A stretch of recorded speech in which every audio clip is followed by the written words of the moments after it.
చూడండి ఫ్రెండ్స్, నాటుకోడి కూర, టమోటా, ఎర్రగడ్డ, పచ్చిమిరపకాయ మూడు బాగా వేగినాక అల్లం పేస్ట్ వేసుకోవాలి. చూడండి, అల్లం పేస్ట్ వేసిన అల్లం పేస్ట్ బాగా ఉడికిందనుకో పచ్చి వాసన పోతుంది. అప్పుడు మన నూనె బాగా చేరుతుంది పైకి. ఇప్పుడు మనం కూర వేసుకోవాలి పైన. చూడండి ఫ్రెండ్స్, అల్లం పేస్ట్ బాగా మసాలా ఉడికింది. మళ్ళీ పెరుగు వేసుకున్నాం. చూడండి, పెరుగు వేసుకుంటే బాగా చిక్కుగా వస్తుంది కూర. చూడండి పెరుగు ఇప్పుడు వచ్చేప్పటి నుంచి బాగా పెరుగు కలిసినాక ఒక 10 నిమిషాలు ఉండి కూర వేసుకోవాలి. చూడండి, పెరుగు అట్ట తిరిగి బాగా ఉడుకుతాం. చూడండి, బాగా కథ ఉడికినాక ఆ మాది తెల్లగా నూనె తేలాలి పైకి. నూనె తేలినప్పుడు పచ్చి వాసన తగ్గుతుంది. చూడండి, మళ్ళా ఇంకొక 10 నిమిషాలు ఉండిచ్చి మనము కూర వేసుకోవచ్చు. బాగా ఉడికిందనుకో మళ్ళీ కూర వేసుకోవచ్చు. చూడండి, అటు తెల్లగా బాగా ఉడికిందనుకో ఇంకా ముక్కలు వేసుకొని ముక్కలు బాగా మసాలా ఉడికినిచ్చి కారము అన్నీ వేసుకోవచ్చు. చూడండి, నాటుకోడి ముక్కలు వేసేసినాము. ఇంకా బాగా రొంచేపు ఉడికినాక మనకు నీళ్ళు ఎన్ని కావాలంటే పోసుకోవచ్చు. మనకి ఎంత పులుసు కావాలంటే పులుసు. ఎక్కువ నీళ్లు పులుసు ఉంటే బాగుంటుంది, అందుకు గుజ్జుగా ఉంటేనే బాగుంటుంది. చూడండి ఎంత బాగా ఉడుకుతుందో.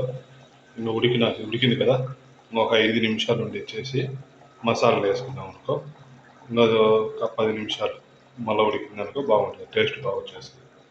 చూడండి ఎంత బాగా ఉడుకుతుందో. ఉడికినప్పుడు నూనె మాదిరి తేలాలి పైకి. నూనె తేలితే ముక్కకు నీటికి బాగా పడుతుంది.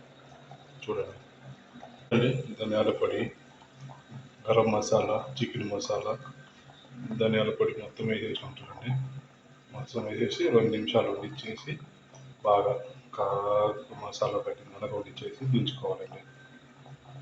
ఇప్పుడు మనం కారం కానీ ఉప్పు కానీ ఏం కావాలని నేను వేసుకోవచ్చు. ఇప్పుడు ముక్కలకు బాగా పడుతుంది. చూడండి, మిరప్పొడి, గరం మసాలా వేసినాము. అది 2 నిమిషాలు బాగా పెట్టినాక మళ్ళీ ఒక 10 నిమిషాల తర్వాత ధనియాల పొడి, చికెన్ మసాలా వేసుకున్నాము. బాగా వస్తుంది టేస్ట్కి. చూడండి అంత స్పైసీగా వచ్చింది. చూడండి, చికెన్ మసాలా, ధనియాల పొడి వేసాను. ఇప్పుడు బాగా ఉడకాలి. ఇంకొక 20 నిమిషాలు ఉడిచేసి దించుకోవచ్చు. కూర సరిపోతుంది. దానికి మసాలా అన్నీ బాగా పడతాయి ముక్కలకి. ఇప్పుడు మనం ఏం చేయాలంటే కారం ఎంత, ఉప్పు ఎంత చూసుకోవాలి. సరిపోయిందా లేదా అని వేసుకునేదానికి. ఎందుకంటే అంత ఉడికినాక చూసుకున్నాం, ఎందుకంటే ఉప్పు అన్నీ తెలిసిపోతాయి. చూడండి, అట్టు ఉడుకుతుంది నాటుకోడి కూర. ఇంకొక 5 నిమిషాలు కానీ వండించుకొని 5 నిమిషాలు కానీ ఒక 10 నిమిషాలు కానీ వండించుకొని దించేసుకోవచ్చు. చూడండి, నాటుకోడి పులుసు అయిపోయింది. ఎంత బాగా ఉడికిందో. గ్యాస్ ఆఫ్ చేసుకొని దించేసుకోవచ్చు. అయిపోయింది నాటుకోడి కూర. స్పైసీగా కారంగా భలే వచ్చింది. చూడండి, ఉప్పు కారం అన్నీ మసాలా బాగా పెట్టింది. దించేసుకోవచ్చు. అయిపోయింది కూర. 2 నిమిషాలు వదిలిచేసి గ్యాస్ ఆఫ్ చేసి దించేసుకోవచ్చు.